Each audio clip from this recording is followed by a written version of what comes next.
গ্রামে আসার পর সবার সাথে প্রতিটা দিন আমাদের অনেক আনন্দেই কাটছে। তো আজকে বাচ্চাদেরকে নিয়ে নিজেদের পুকুর থেকে ছিপ দিয়ে মাছ ধরলাম। প্রথমবার ছিপ দিয়ে মাছ ধরতে পেরে বাচ্চারাও তো অনেক খুশি। সেই সাথে থাকছে যশোরের আড়ং থেকে কি কি শপিং করলাম, তাই না টেনে পুরো ভিডিওটা দেখতে থাকুন। আশা করছি আজকের ভিডিওটা আপনাদের কাছে অনেক ভালো লাগবে। সকালবেলা বাবুকে নিয়ে বাইরে হাঁটাহাঁটি করছিলাম, তারপরে দেখি তৌহিদ পুকুরে খাবার দিবে মাছের, তাই চলে আসলাম দেখার জন্য। পুকুরে খাবার দেওয়ার পর দেখা যায় সাধারণত এরকম অনেক মাছ ভেসে ওঠে, আর এইগুলো দেখতে বাবু অনেক পছন্দ করে। তাই বাবুকে নিয়ে আজকে একটু পুকুরের নিচেতেই আসলাম। অন্যদিন পাড়ের ওপর থেকে আমরা দেখি। এখানে তৌহিদ, তৌফিক, তুয়া, নুহা সবাই ছিল। তারপর এই জায়গায় খাবার দিচ্ছিল, তো আমার মেয়েটাও নিয়ে খাবার দিচ্ছিল। তো আমি বারবার বারণ করছিলাম, তারপরে সে কোনো কথাই আমার শুনছিল না। তো আমার মেয়েটা তো এদিকে মাছের খাবার নিয়ে হাতের মুঠো করে রেখে দিয়েছে, সে পানিতেও ফেলছে না। তাই ভাবছিলাম সে যদি মুখে দিয়ে দেয়, তারপরে তুয়া তাকে কোলে করে নিয়ে পানির ভিতরে ফেলে দিল হাত থেকে। আর এইদিকে তৌফিকও কান্নাকাটি করছিল, কারণ ও খাবার নিয়ে সব মাটির ওপরেই ফেলছিল, তাই তৌহিদ বারণ করছে। তারপর ওদেরকে থামানোর জন্য ও বলছিল পাঙ্গাস মাছ ধরে দেখাবে, তাই বাড়ি থেকে ঝুড়ি নিয়ে আসতে। তো ঝুড়ি নিয়ে আসার কেউই ছিল না।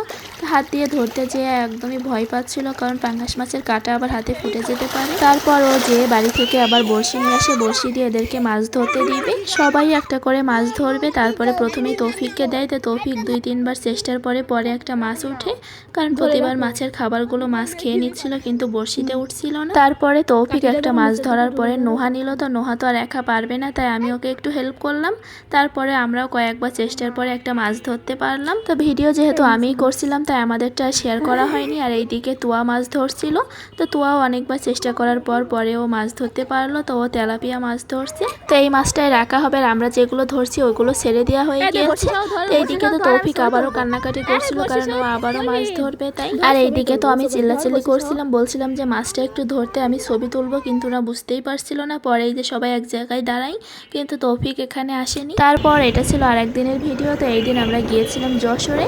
তা আমি, বাবু আর আপুই গিয়েছিলাম। তো মাকে নিয়ে আবার আপুদের বাসায় রেখে গিয়েছিলাম, কারণ তোয়া আর জাইমা বাসায় ছিল। ওদেরকে মায়ের কাছে রেখে আমরা 3 জন বেরিয়ে পড়ি। তো আমাদের বেরোতে প্রায় 3টার কাছাকাছি বেজে গিয়েছিল। এটা কিন্তু রোজার ঈদের আগের ভিডিও ছিল, তো আমার আপলোড দিতে একটু দেরি হয়ে গিয়েছে। আজকে আমরা এসেছি যশোরের আড়ং আউটলেটে। তো এখান থেকে বাবুর জন্য কিছু জামা কাপড় কিনবো। তো বাবুকে যেহেতু সবসময় আড়ংয়ের ড্রেসই পরানো হয়, তো সাভারে কিন্তু আড়ংয়ের কোনো আউটলেট নাই, সেজন্য আর সাভার থেকে কেনা হয়নি। তারপরে এখানে এসে যশোরে আসলাম কেনার জন্য। বেশ কয়েকদিন ধরে আসতে চাচ্ছিলাম, কিন্তু কোনো লোকই পাচ্ছিলাম না।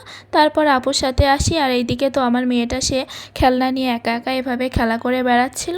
এই পেঙ্গুইনটা সে নিতে চেয়েছিল, তো এই পেঙ্গুইনটা তেমন একটা সফট ছিল না, একটু হার্ড টাইপের ছিল, সেই জন্য আমি আর কিনে দেয়নি। তো এখন ভিডিওতে দেখে একটু খারাপই লাগছে, মনে হচ্ছে যে কিনে দিলে ভালোই হতো, কারণ এটাকে সে খুব যত্ন সহকারে নিয়ে বেড়াচ্ছিল। তো এখন ভিডিওতে দেখে বুঝতে পারলাম ওই সময় আসলে খুব তাড়াহুড়োর মধ্যেই ছিলাম, কারণ ইফতারিরও সময় হয়ে যাচ্ছিল, তাই আর এই দিকটা খেয়াল করতে পারিনি। তো এখানে তো সবগুলো ড্রেস চয়েস করে নেওয়া হয়ে গিয়েছে। তো বাবুকেও ট্রায়াল দিয়ে তারপরে যেগুলো নিব সেগুলো বাস্কেটে নিয়ে নিয়েছি। আমি এখানে 4টা ড্রেস নিয়েছিলাম, আর আপু 2টা নিয়েছিল। তারপর এখানে আসার পরে আমার একজোড়া জুতাও পছন্দ হয়ে যায়, তাই সেটা আমি আমার জন্য নিয়ে নিই।